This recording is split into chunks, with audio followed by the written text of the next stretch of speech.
ولا يزال الذين كفروا تصيبهم بما صنعوا قارعة أو تحل قريبا من دارهم حتى يأتي وعد الله إن الله لا يخلف الميعاد.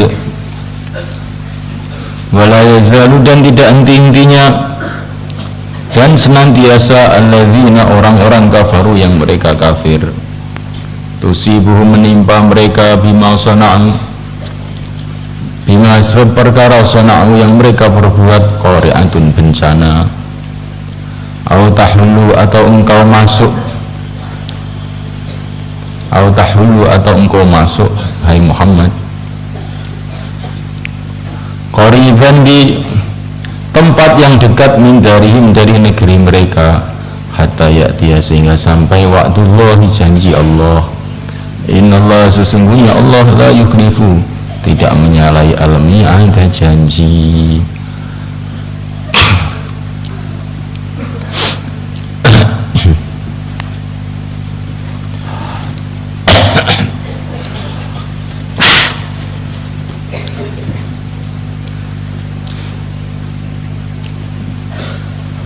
Jadi kalau agama itu telah hidup, dakwah yang hak telah hidup, maka nusratullah akan senantiasa datang. Di antara bentuk nusratullah itu adalah wala yazalul ladzina kafaru tusibuhum bima sana'u qari'ah. Tidak henti-hentinya orang-orang kafir mengenai mereka dengan sebab apa yang mereka buat, bencana-bencana.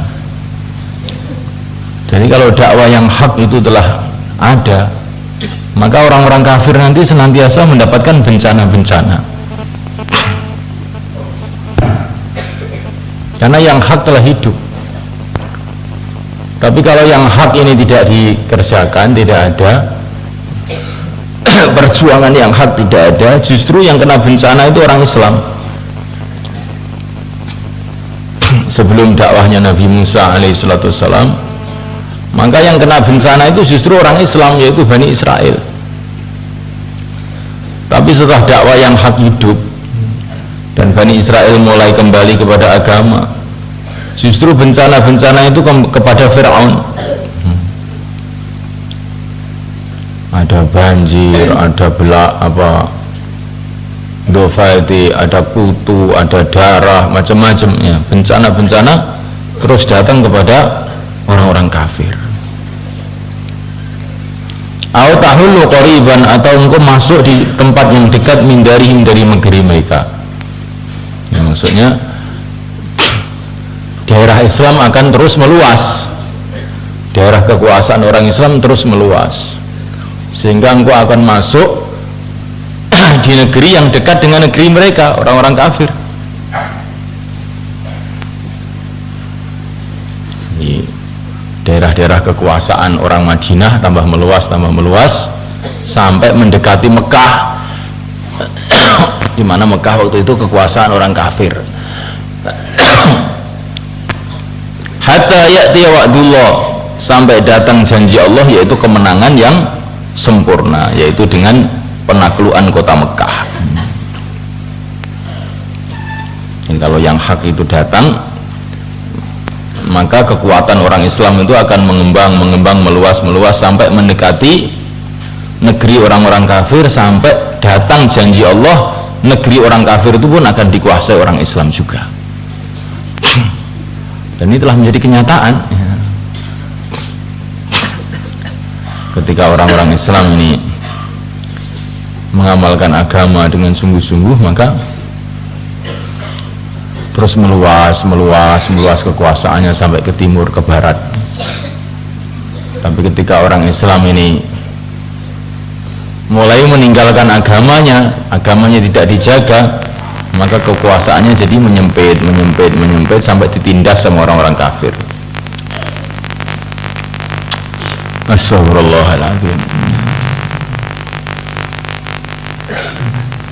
Tapi kalau kita membaca sejarah, itu penulis sejarah itu sendiri tidak paham gitu.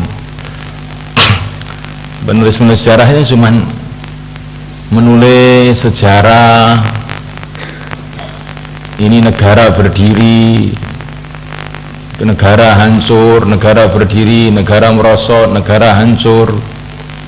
Berdirinya negara ini tahun sekian, runtuhnya tahun sekian, berdirinya tahun sekian, runtuhnya tahun sekian, tanpa memahami apa sebab keruntuhan dari negeri-negeri itu. Padahal keruntuhan dan berdirinya satu negeri itu ada kaitannya dengan agama.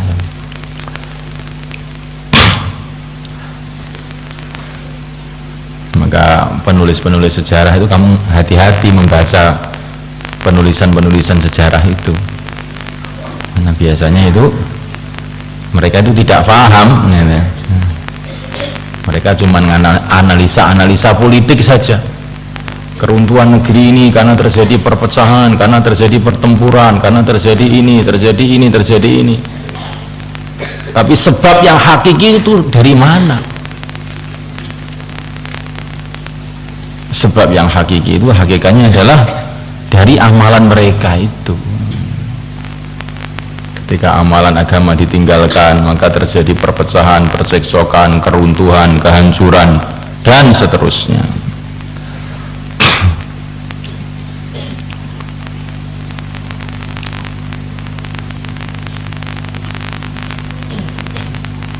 Karena dunia ini ada penguasanya, ada penentunya, Allah Subhanahu wa ta'ala. Maka segala sesuatu yang ada di dunia ini sebetulnya itu kalau kita renungi ya, mesti ada sebabnya yang ghaib gitu. Ini pandangannya orang-orang ahlul iman. Nah, sebab yang ghaib tadi kaitannya adalah dengan agama. Dengan agama.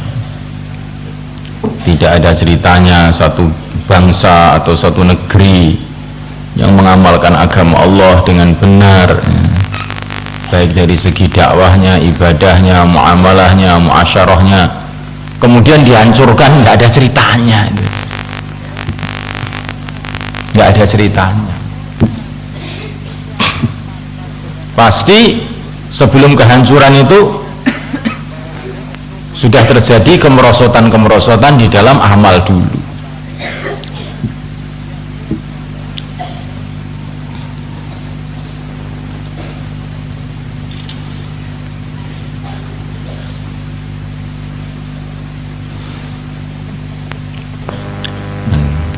Walaqad istuhzi'a birusulin min qablika fa'amlaytu lilladzina kafaru thumma akhadhtuhum fakaifa kana iqab.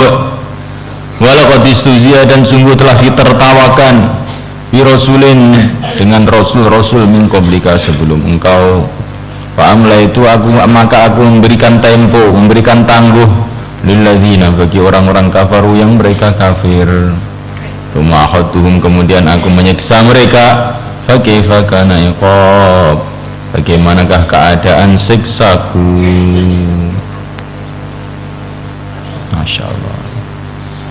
Jadi setelah datang para rasul, maka para rasul itu ditertawakan. Setelah ditertawakan, bagaimana? Fa'amla itu, aku beri tangguh, beri kesempatan mereka. Innama numli lahum liyazdadu ithman, ya.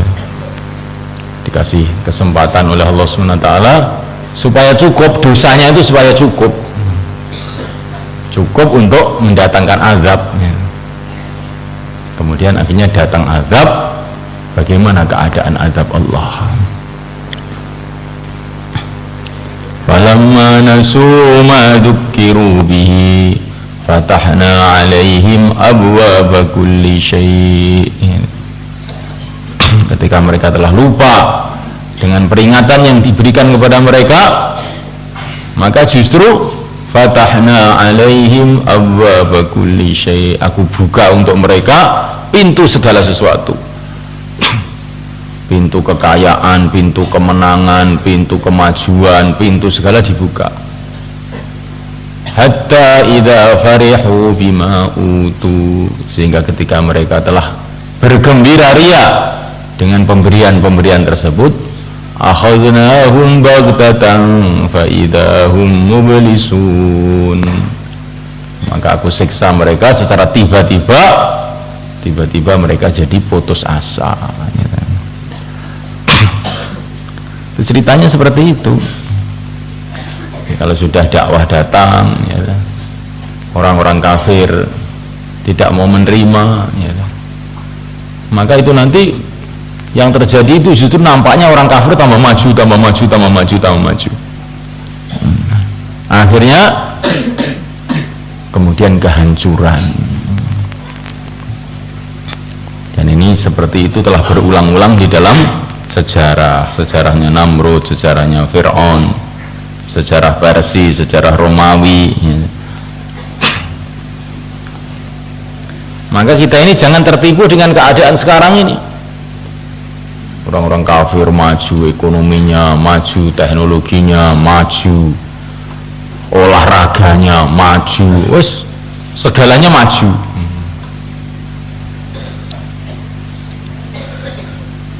Ini bukan menunjukkan tanda-tanda kebaikan, tanda-tanda adab sudah dekat.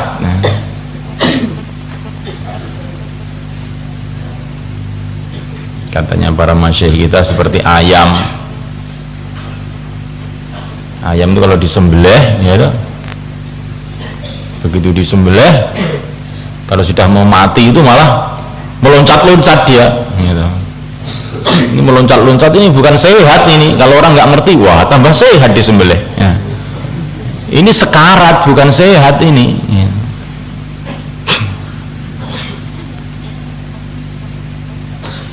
Begitu juga kebatilan.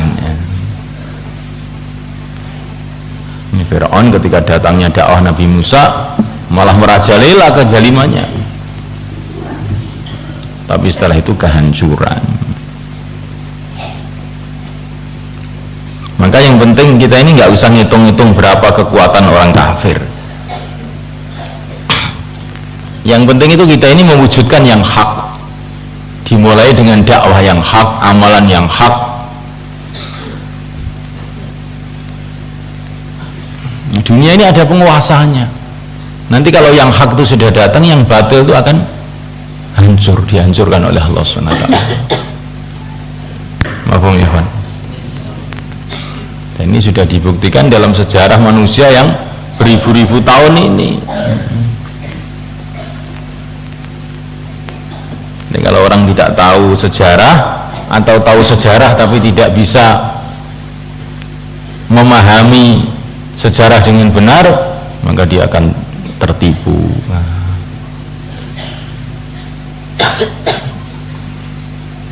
Dengan kemajuan orang-orang kafir.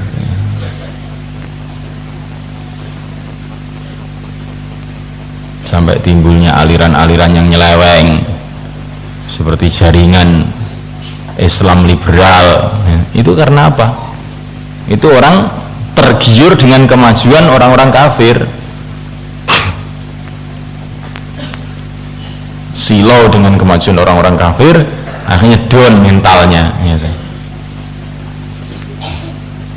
Ketika mentalnya sudah down, jatuh, maka timbullah aliran-aliran sesat itu yang mencampur aduk agama dengan